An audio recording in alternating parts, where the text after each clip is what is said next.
Welcome to എജുവിൽസ് learning. ഇന്ന് നമ്മൾ കേട്ടറ്റ് എക്സാമിൻ്റെ സോഷ്യൽ സയൻസിൽ നിന്നുള്ള മുൻ വർഷങ്ങളിൽ ചോദിച്ച പ്രധാനപ്പെട്ട ചോദ്യങ്ങളാണ് ഡിസ്കസ് ചെയ്യുന്നത്. അപ്പോൾ നമ്മൾ മുൻവർഷ ചോദ്യങ്ങൾ അതുപോലെ റിപ്പീറ്റ് ചെയ്യുക എന്നതിനപ്പുറം നിങ്ങൾക്ക് ഈ ക്ലാസ്സിൽ കിട്ടുന്നത് നമ്മൾ SCERT ഈ ക്വസ്റ്റ്യൻസിൻ്റെ സോഴ്സ് മനസ്സിലാക്കി അതുമായി റിലേറ്റഡ് ആയിട്ടുള്ള വളരെ ഇമ്പോർട്ടൻ്റ് ആയിട്ടുള്ള ഒരുപാട് ഇൻഫർമേഷൻസ് കിട്ടും. എന്ന് പറഞ്ഞാൽ അതുമായി റിലേറ്റഡ് ആയിട്ടുള്ള ക്വസ്റ്റ്യൻസ് ആയിരിക്കും ഈ പ്രാവശ്യം ചോദിക്കുക. സ്വാഭാവികമായിട്ട് നിങ്ങൾക്ക് ആ ഭാഗങ്ങളൊക്കെ ഇതൊക്കെ വായിച്ച് നമ്മളൊരു ഗൈഡ് വായിക്കുന്നതോ അല്ലെങ്കിൽ മുഴുവൻ ക്ലാസ്സുകൾ കേട്ട് നമ്മൾ പ്രയാസപ്പെടുന്നതിന് അപ്പുറം കുറഞ്ഞ സമയം കൊണ്ട് എങ്ങനെ പൂർണ്ണമായിട്ട് പഠിക്കാൻ പറ്റും എന്നുള്ളതാണ്. അപ്പോൾ ഈ ക്ലാസ് ആദ്യം മുതൽ അവസാനം വരെ കണ്ടാൽ തന്നെ തീർച്ചയായിട്ടും ഒരുപാട് ഇൻഫർമേഷൻസ് നിങ്ങൾക്ക് കിട്ടും. അപ്പോൾ നമ്മളെ ക്ലാസ്സിലേക്ക് കിടക്കുകയാണ്. അതിനു മുമ്പ് എജുബസ് ലേണിങ്ങിൻ്റെ ഒരു 30 ദിവസത്തെ ക്രാഷ് കോഴ്സ് ആരംഭിച്ചിട്ടുണ്ട്. നിങ്ങൾക്ക് താല്പര്യമുള്ള ആളുകൾക്കൊക്കെ ഉടൻ തന്നെ ജോയിൻ ചെയ്യാം. നമ്മുടെ ആപ്ലിക്കേഷൻ വഴി നന്നായിട്ട് സിസ്റ്റമാറ്റിക് ആയിട്ട് തന്നെ റെക്കോർഡഡ് ഫുൾ സിലബസ് കവർ ചെയ്യുന്ന റെക്കോർഡഡ് ക്ലാസ്സുകൾ ലഭിക്കും. അതുപോലെ നോട്ട്സ് നിങ്ങൾക്ക് ഡൗൺലോഡ് ചെയ്തെടുക്കാം. കൂടാതെ ഓരോ ടോപ്പിക്കിൻ്റെയും പ്രാക്ടീസ് ടെസ്റ്റുകൾ, പ്രീവിയസ് ഇയർ ക്വസ്റ്റ്യൻസ്, ഇതൊക്കെ നിങ്ങൾക്ക് വർക്കൗട്ട് ചെയ്യാനുള്ള ഓപ്ഷൻസ് ഉണ്ട്. തീർച്ചയായും അടുത്ത ദിവസം നമ്മൾ ആപ്ലിക്കേഷനിലൂടെ നിങ്ങൾക്ക് എങ്ങനെ ക്വസ്റ്റ്യൻസ് ചെയ്യാം, അതിലൂടെ നമുക്കൊരു ടെസ്റ്റ് തന്നെ ചെയ്യാം. ഞാൻ അത് കാണിച്ചു തരുന്നുണ്ട്. ഇന്ന് നമ്മൾ പ്രധാനപ്പെട്ട സോഷ്യൽ സയൻസിൻ്റെ ചോദ്യങ്ങൾ ചെയ്യുന്നു. വളരെ ശ്രദ്ധയോടെ ഓരോ ക്വസ്റ്റ്യൻസ് നോക്കുമ്പോഴും നിങ്ങൾ അതിൻ്റെ ഓപ്ഷൻസ് ഞാൻ പറയുന്നതിന് മുമ്പ് നിങ്ങളൊന്ന് കണ്ടെത്തുക. ഓക്കെ, എന്നിട്ട് ശരിയാണോ തെറ്റാണോ നോക്കാം. ഞാൻ കുറച്ചും കൂടി ഇൻഫോർമേറ്റീവായ കാര്യങ്ങൾ ഇന്ന് ഉൾപ്പെടുത്തിയിട്ടുണ്ട്. ഉപകാരപ്പെടുന്നു എന്ന് വിശ്വസിക്കുന്നു. ഉണ്ടെങ്കിൽ നിങ്ങൾ എന്ത് ചെയ്യുക, ലൈക്ക് ചെയ്യുക, കമൻറ്റ് ചെയ്യുക, നിങ്ങളുടെ സുഹൃത്തുക്കൾക്ക് ഷെയർ ചെയ്യുക. നമുക്ക് ആദ്യത്തെ ക്വസ്റ്റ്യനിലേക്ക് പോവാം. ഓക്കെ അല്ലേ? എന്നാൽ നോക്കൂ, ആദ്യത്തെ ക്വസ്റ്റ്യൻ ഒന്ന് ചെയ്തു നോക്കാം. ആത്മവിദ്യാസംഘത്തിന്റെ സ്ഥാപകനെ കണ്ടെത്തുക. ആരാണ് ആത്മവിദ്യാസംഘത്തിന്റെ സ്ഥാപകൻ? നോക്കി വൈകുണ്ഠസ്വാമികൾ, വാഗ്ഭടാനന്ദൻ, സഹോദരൻ അയ്യപ്പൻ, VT ഭട്ടതിരിപ്പാട്. ഇതിൽ ഇമ്പോർട്ടൻ്റ് ആയിട്ട് ശ്രദ്ധിക്കേണ്ടത്, ഇത് ടെക്സ്റ്റ് ബുക്കിൽ നിന്നാണ്. SCERT കണ്ടന്റുകളാണ് നമ്മളോട് ചോദിക്കുന്നത്. നമ്മൾ SCERT പഠിച്ചാൽ തീർച്ചയായിട്ടും നമുക്ക് എക്സാം ക്രാക്ക് ചെയ്യാൻ പറ്റും. അതുകൊണ്ട് ഞാൻ SCERT നമുക്ക് കൃത്യമായിട്ട് ക്വസ്റ്റ്യൻ വരുന്ന ഏരിയ മനസ്സിലാക്കിയിട്ടാണ് ഇന്നത്തെ ക്ലാസ് സെറ്റ് ചെയ്തിട്ടുള്ളത്. അപ്പോൾ ഇതിൽ ആത്മവിദ്യാസംഘത്തിൻ്റെ സ്ഥാപകൻ ആരാണത്? വാഗ്ഭടാനന്ദനാണ്. ആരാണ്? Option B, Vagbhatananda. ഇവിടെ വൈകുണ്ഠസ്വാമികൾ നമ്മുടെ SCERT ടെക്സ്റ്റ് ബുക്കിൽ വന്നിട്ടുണ്ട് കേട്ടോ. അപ്പം ഞാൻ ആ ടെക്സ്റ്റ് ബുക്കിൽ വന്ന പ്രധാനപ്പെട്ട കാര്യങ്ങൾ, മുന്തിരിക്കിണർ എന്നുള്ളത് ആരുടെ ഇതുമായി ബന്ധപ്പെട്ടതാണ്? വൈകുണ്ഠസ്വാമികളുമായി ബന്ധപ്പെട്ടതാണ്. അദ്ദേഹം സ്ഥാപിച്ച സമത്വ സമാജം അല്ലേ? നമ്മൾ ആത്മവിദ്യാസംഘം പഠിക്കുമ്പോൾ അത് മുൻവർഷം ചോദിച്ചിട്ടുണ്ട്. അതേ സമയത്ത് നിങ്ങൾ ഈ വർഷം ഇത് ചോദിച്ചാലോ? ഓക്കെ, സമത്വ സമാജം ചോദിച്ചാൽ അത് എഴുതി വെക്കാം. അതുപോലെ സഹോദരൻ അയ്യപ്പൻ, അത് കൂടുതൽ അദ്ദേഹത്തെ കുറിച്ച് പറയുന്നുണ്ട്. ഓക്കെ, എന്നാൽ നമുക്ക് VT ഭട്ടതിരിപ്പാട് അതിൽ വരുന്നുണ്ടല്ലേ, VT ഭട്ടതിരിപ്പാട്. ഇത് രണ്ടും പ്രധാനപ്പെട്ട രണ്ട് വ്യക്തികളാണ്. ഇതിൽ നമുക്ക് SCERT ഈ വൈകുണ്ഠസ്വാമികള്, വാഗ്ഭടാനന്ദ വളരെ ഇമ്പോർട്ടൻ്റ് ആയിട്ട് തന്നെ നോക്കേണ്ടതാണ്. VT ഭട്ടതിരിപ്പാടിൻ്റെ ഒരു പുസ്തകമാണ് അടുക്കളയിൽ നിന്ന് അരങ്ങത്തേക്ക്.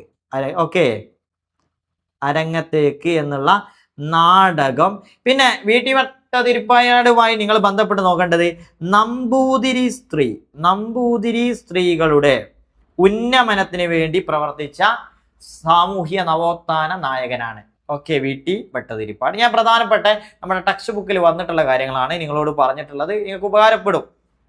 നെക്സ്റ്റ് ക്വസ്റ്റ്യൻ നോക്കൂ. ഇന്ത്യയിൽ ബ്രിട്ടീഷുകാർ റെയിൽവേ നടപ്പാക്കിയത്. ടെക്സ്റ്റ് ബുക്കിൽ വന്നതാണ്.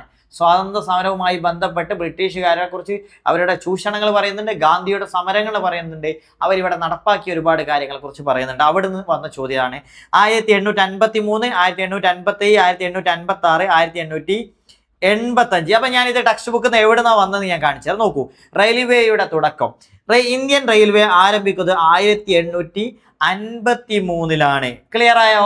ഇതൊരു പോയിന്റ് ആണ്. അപ്പോൾ നമ്മുടെ ഓപ്ഷൻ നോക്കൂ, 1853. ഇവിടെ ഇതിൽ ഓപ്ഷൻ തന്നെ 1857 നമ്മുടെ സിലബസുമായി ബന്ധപ്പെട്ട് പഠിക്കാനുള്ള ഒരു ഏരിയ എന്താണ്? ഒന്നാം സ്വാതന്ത്ര്യ സമരം.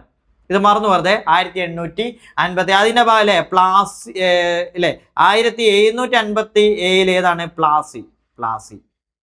ഇങ്ങനെ റിലേറ്റഡ് ആയിട്ട് ഒന്ന് നോക്കി വെക്കാം. ഇനി ഇതിൽ തന്നെ മറ്റുള്ള പ്രധാനപ്പെട്ട ഇത് ഇവിടുന്ന് ക്വസ്റ്റ്യൻ വന്ന്. അപ്പം നോക്കൂ, അതായത് ബോംബെയിൽ നിന്ന് താനെ, മറ്റൊരു പോയിന്റ് ആണ്. എവിടെ നിന്നാന്ന് വെച്ചാൽ ബോംബെയിൽ നിന്ന് താനെയിലേക്ക്. പിന്നെ ഇതിൽ മറ്റൊരു പ്രധാനപ്പെട്ട ചോദ്യം, 1861 മാർച്ചിലാണ് കേരളത്തിലെ ആദ്യത്തെ തീവണ്ടി ഓടിയത്. അത് തിരൂരിൽ നിന്ന് ബേപ്പൂരിലേക്കാണ്. ഓക്കെ, എത്ര പോയിന്റുകൾ നിങ്ങൾക്ക് കിട്ടി? ഓക്കെ, വളരെ ഇമ്പോർട്ടൻ്റ് ആയിട്ട് തന്നെ നോക്കി വെക്കണം. അടുത്ത ക്വസ്റ്റ്യൻ ചെയ്യാം. വേണാടുമായി ബന്ധപ്പെട്ട സ്വരൂപത്തെ കണ്ടെത്തുക. സ്വരൂപം ഈ കേരള ഹിസ്റ്ററിയുമായി ബന്ധപ്പെട്ട വേണാട് കേരളത്തിലെ ഒരു സ്വരൂപമാണ് എന്ന് പറഞ്ഞാൽ ഒരു രാജ അല്ലേ, നമ്മൾ തിരുവിതാംകൂർ, കൊച്ചി, അതുപോലെ തന്നെ കോഴിക്കോട്, ഇവിടെയൊക്കെ രാജ്യങ്ങളുണ്ടായിരുന്നു. അവിടുത്തെ ഭരണകൂടം സ്വരൂപത്തിന് പറയുന്ന പേരാണ് വേണാട്. ഏതാണ് വേണാട് എന്ന് പറഞ്ഞാൽ തൃപ്പാപ്പൂർ, തിരുവിതാംകൂർ. പെരുമ്പടപ്പ് സ്വരൂപം, നെടിയിരുപ്പ് സ്വരൂപം, തൃപ്പാപ്പൂർ സ്വരൂപം, കോല സ്വരൂപം. ഏതാണ് ഉത്തരം? തൃപ്പാപ്പൂർ സ്വരൂപം. ആരുമായി? വേണാട്ടിലെ രാജാവ്. അവിടെ തിരുവനന്തപുരത്തിലെ ശ്രീ പത്മനാഭസ്വാമി ക്ഷേത്രത്തിനൊക്കെ ബന്ധപ്പെട്ട് പറയില്ലേ, ആരാണ്? അവിടുത്തെ ഓരോ രാജാക്കന്മാരും വളരെ ഇമ്പോർട്ടൻ്റ് ആണ് കേട്ടോ. അപ്പോൾ ഇവിടെ തൃപ്പാപ്പൂർ തിരുവിതാംകൂറുമായി ബന്ധപ്പെട്ടതാണ്. ഇവിടെ നെടിയിരുപ്പ് സ്വരൂപം, പെരുമ്പടപ്പ് സ്വരൂപം, ഇങ്ങനെ രണ്ട് സ്വരൂപങ്ങളുണ്ട്. പെരുമ്പടപ്പ്, നെടിയിരുപ്പ് വളരെ കൊച്ചിയും അതുപോലെ തന്നെ കോഴിക്കോടുമായി ബന്ധപ്പെട്ട സ്വരൂപങ്ങളാണ് കേട്ടോ. അപ്പൊ ഇവിടെ നെടിയിരുപ്പ് കോഴിക്കോട് സാമൂതിരിയല്ലേ അവിടെ ഭരിച്ചത്. പെരുമ്പടപ്പ് എവിടമായി? കൊച്ചിയുമായി ബന്ധപ്പെട്ട. കഴിഞ്ഞ ക്ലാസ്സിൽ നമ്മൾ കൊച്ചിയുമായി ബന്ധപ്പെട്ട വേറൊന്ന് പാലിയത്തച്ഛൻ അല്ലേ, ഞാൻ പറഞ്ഞല്ലോ പാലിയത്തച്ഛൻ. ഇതൊക്കെ ഈ ഒരു കേരള ഹിസ്റ്ററിയിൽ വരുന്ന ചോദ്യങ്ങളും റിലേറ്റഡ് വേർഡ്സുകളുമാണ് ഞാൻ പറഞ്ഞിട്ടുള്ളത്. പാലിയത്തച്ഛൻ, കൊച്ചി പറയുമ്പോൾ, കോഴിക്കോട് പറയുമ്പോൾ സാമൂതിരി, വേണാട് അവിടെ നമ്മൾ എന്ത് ചെയ്യണം? അവിടുത്തെ രാജ സ്വാതി തിരുനാള്, ആ സ്വാതി തിരുനാളെ കുറിച്ച് വന്നിട്ടുണ്ട്. അതുപോലെ തന്നെ ആദ്യത്തെ രാജാക്കന്മാരെ കുറിച്ചിട്ടും ചോദിച്ചിട്ടുണ്ട്. ഓക്കെ, നെക്സ്റ്റ് നോക്കൂ. ധനാസനയിൽ ഉപ്പു സത്യാഗ്രഹം നടന്ന സ്ഥലം ഇന്ന് ഏത് സംസ്ഥാനത്താണ്? അപ്പോൾ ഉപ്പു സത്യാഗ്രഹവുമായി സ്വാതന്ത്ര്യ സമരവുമായി ബന്ധപ്പെട്ട ഒരു ചോദ്യമാണ്. ആ ധനാസന എവിടെയാണ്? ഗുജറാത്ത്, കർണാടക, തമിഴ്നാട്, പശ്ചിം ബംഗാൾ.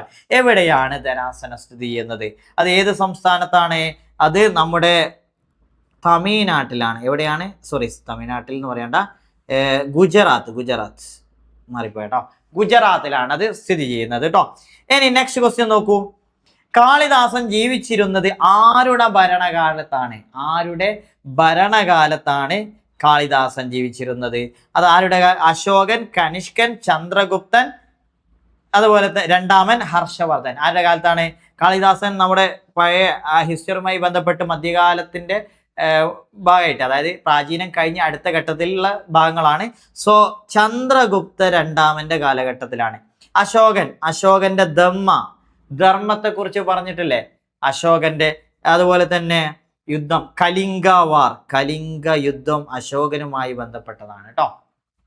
ഓക്കെ, ഇനി ക്യൂണിഫോം എന്ന പദം സൂചിപ്പിക്കുന്നത് പ്രാചീനവുമായി ബന്ധപ്പെട്ട് നമ്മൾ ഓരോ സിവിലൈസേഷൻ പഠിച്ചു. അതിൽ ക്യൂണിഫോം ഏത് സംസ്കാരവുമായി ബന്ധപ്പെട്ടതായിരുന്നു? ക്യൂണിഫോം അല്ലെ, മെസൊപ്പൊട്ടോമിയ ആയിരുന്നു. അത് ക്യൂണിഫോം എന്ന പദം വൃത്താകൃതിയാണോ, വീപ്പയുടെ ആകൃതി എന്നാണോ, ആപ്പിന്റെ ആകൃതിയാണോ, ഗോളാകൃതി എന്നാണോ? ഏതാണ് ഓപ്ഷൻ? ഓപ്ഷൻ സി, ആപ്പിന്റെ ആകൃതി എന്നാകുന്നു. ഓക്കെ, ഇനി അടുത്ത ക്വസ്റ്റ്യൻ നോക്കൂ. ഞാൻ ഇവിടെ ഇതിൽ കുറച്ചും കൂടി പറയാനുണ്ട്. മെസൊപ്പൊട്ടോമിയ നമുക്ക് ഈ കഴിഞ്ഞ ക്ലാസ്സിൽ വന്നു, യൂഫ്രട്ടീസ് ടൈഗ്രീസ് നദിയുടെ തീരത്താണ്. അതുപോലെ തന്നെ ഈജിപ്ഷ്യൻ സംസ്കാരം പ്രധാനപ്പെട്ടതാണ്. അവിടുത്തെ എഴുത്ത് രീതിയാണ് ഹൈറോഗ്ലിഫിക്സ്, അത് നൈൽ നദിയുടെ തീരത്താണ്. ഓക്കെ, ഇനി നെക്സ്റ്റ്. ചുവടെ നൽകിയിരിക്കുന്നവയിൽ ഋഗ്വേദ കാലത്തെ ആര്യന്മാരുടെ അസംബ്ലി അതിന്റെ പേരെന്താണ്? വിദാത എന്നാണ് കേട്ടോ. ഓപ്ഷൻ ഡി ആണ് കറക്റ്റ് ആൻസർ, വിദാത. ഓക്കെ, സംഘം അത് വേറെ. സംഘകാലഘട്ടത്തെ കുറിച്ച് പറയല്ലേ, സംഘകാലത്തെ തിണകൾ പഠിച്ചു വെക്കുക കേട്ടോ. അതുപോലെ ബലിഭാഗ എന്നുള്ള കൺസെപ്റ്റുകളും ജസ്റ്റ് ഒന്ന് നോക്കി വെക്കാം. നികുതികളെ. നെക്സ്റ്റ്, കാമാഖ്യ ക്ഷേത്രം സ്ഥിതി ചെയ്യുന്നത് ഏത് സംസ്ഥാനത്താണ്? പശ്ചിം ബംഗാൾ, ഒറീസ, അസം, ത്രിപുര. എവിടെയാണ്?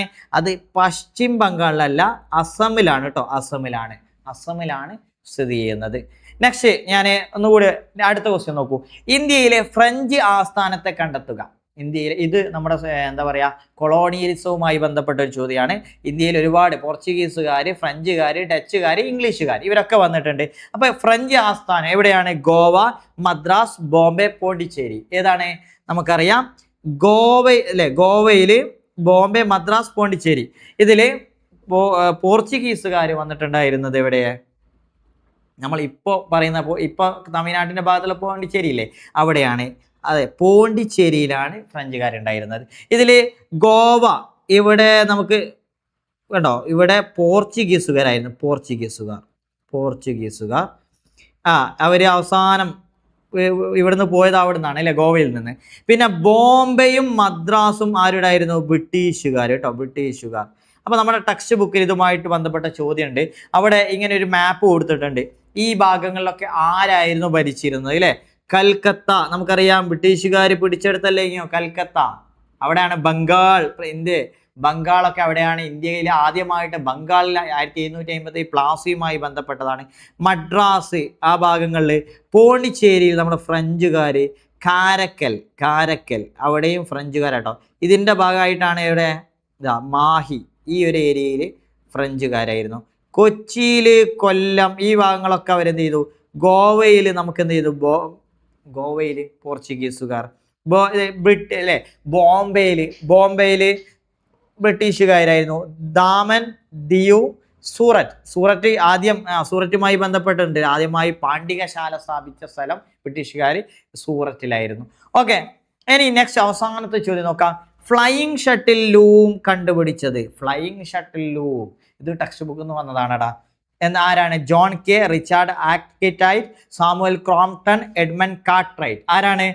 ജോൺ കെ ആണ് ഫ്ലൈയിങ് ഷട്ടിൽ. ഇത് പഠിക്കാനൊരു കോഡ് വെക്കാം. ഷട്ടിലില്ലേ, ഷട്ടിൽ എന്തുകൊണ്ടാണ് നമ്മൾ കളിക്കാറുള്ളത്? കൈ കൊണ്ട്. സോ എന്തുമായി ബന്ധപ്പെട്ടാണ്? ജോൺ കെ അല്ലേ, കൈ നിന്ന് ആലോചിച്ചാൽ മതി. ഇവിടെ ഞാൻ ഇത് ടെക്സ്റ്റ് ബുക്കിൽ നിന്ന് ഇതിൻ്റെ ഭാഗം എടുത്തിട്ടുണ്ട്. അതായത് അതിൽ വ്യവസായ വിപ്ലവത്തെ കാലത്തെ കണ്ടുപിടുത്തങ്ങളായിരുന്നു, അതിൻ്റെ ശാസ്ത്രജ്ഞന്മാരും കൊടുത്തിട്ടുണ്ട്. അതിൽ ഫ്ലൈയിങ് ഷട്ടിൽ ജോൺ കെ കൊടുത്തിട്ടുണ്ട്. പക്ഷേ ഞാനിത് തന്നത് നിങ്ങൾ ബാക്കിയുള്ള 3 പേരെ കുറിച്ച് പഠിക്കുക. സ്പിന്നിങ് ജെന്നി ജെയിംസ് ഹാർഗ്രീവ്സ്, അതുപോലെ ആവിയന്ത്രം ജെയിംസ് വാട്ട് കണ്ടുപിടിച്ചതാണ്. Locomotive George Stephenson. ഇതൊക്കെ ചോദ്യം വരാൻ സാധ്യതയുള്ളത് കൊണ്ടാണ് ഇത് ഞാൻ നിങ്ങൾക്ക് തന്നിട്ടുള്ളത്. തീർച്ചയായിട്ടും വളരെ പ്രധാനപ്പെട്ട ഒരു ഏരിയയാണ് നമ്മൾ ഇന്ന് കവർ ചെയ്തത്. അപ്പോൾ നിങ്ങൾക്ക് സോഷ്യൽ ഏതൊക്കെ ഭാഗങ്ങളിൽ നിന്ന് ചോദ്യം വരും എന്ന് ഇതിലൂടെ മനസ്സിലാക്കാം.